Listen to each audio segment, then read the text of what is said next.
I never expected that a simple beach day would be the one moment that would change everything I believed about my son and about myself. It was a quiet Saturday morning when I decided to take Daniel, my 14-year-old son, to Sunset Shores, a beach nestled just 30 minutes from our home in Oceanside, California. The school year had been grueling for both of us. Daniel had been dealing with middle school transitions, tougher assignments, and peer pressure that I could sense even when he said nothing. And me? I was just trying to keep it all together after the divorce. Ever since Greg, my ex-husband, moved to New York with his new girlfriend, I had carried this lingering worry that Daniel felt abandoned. I could see it in his eyes sometimes, confusion, disappointment, maybe even resentment.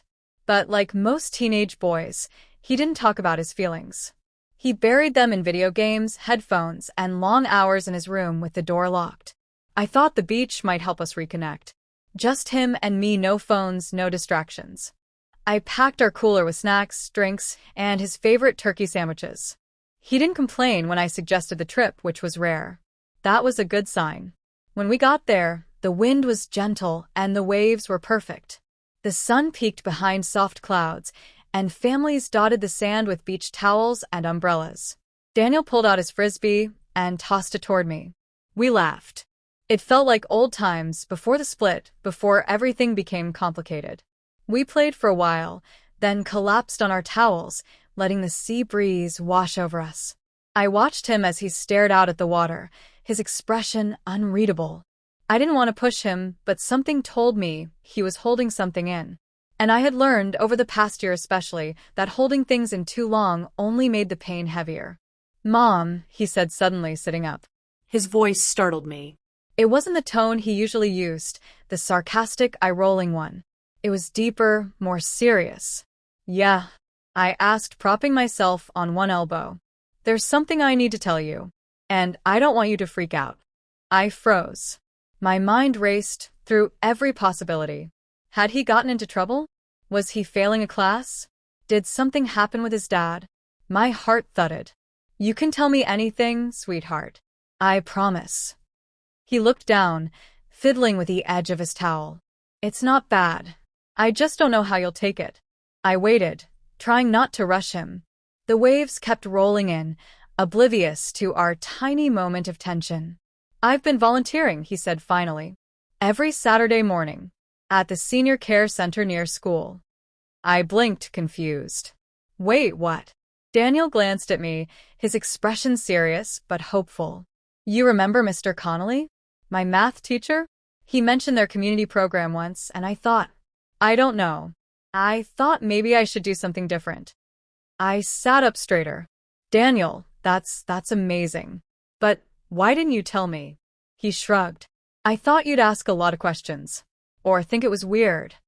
My chest tightened. All this time I'd been worried he was isolating himself, while he'd actually been showing up for others.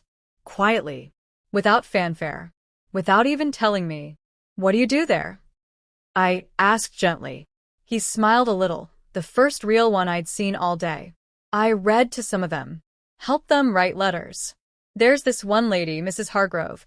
She doesn't have family nearby, and I help her FaceTime her daughter in Arizona every week." I put a hand over my mouth, feeling a sting in my eyes. "Daniel, I'm so proud of you." He looked away, a faint blush coloring his cheeks. "Yeah, well, there's more." I braced myself again. He reached into his beach bag and pulled out a small white envelope. "I saved my allowance and did a little yard work for Mr. Bishop next door. I want to donate this to the center. They're trying to build a garden for the residents." He handed it to me, and I opened it carefully. Inside was a folded sheet of paper and $87 in cash. They don't even know I'm giving it. I want it to be anonymous. For a moment, I couldn't speak. My son, the same boy who had once thrown a tantrum over not getting a new Xbox game, had quietly become one of the most thoughtful people I knew. I hugged him right there on the beach, not caring who saw. He laughed and tried to squirm away, but I held on. "You did this out of the blue?" I said, finally pulling back. He nodded. "Yeah." "I don't know. I just wanted to do something that mattered.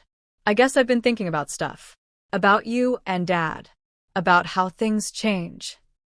It hit me then how much growing up he had done without me even noticing. I had been so caught up in holding our life together that I didn't realize how deeply he had been processing the world around him. We talked for hours that day. He told me stories about the residents, about one man who used to be a jazz musician and a woman who had lost her husband just last year. He told me how he felt awkward at first, how he almost didn't go back after the first day, but something pulled him to return. Later that afternoon, we built a sandcastle, like we used to when he was little.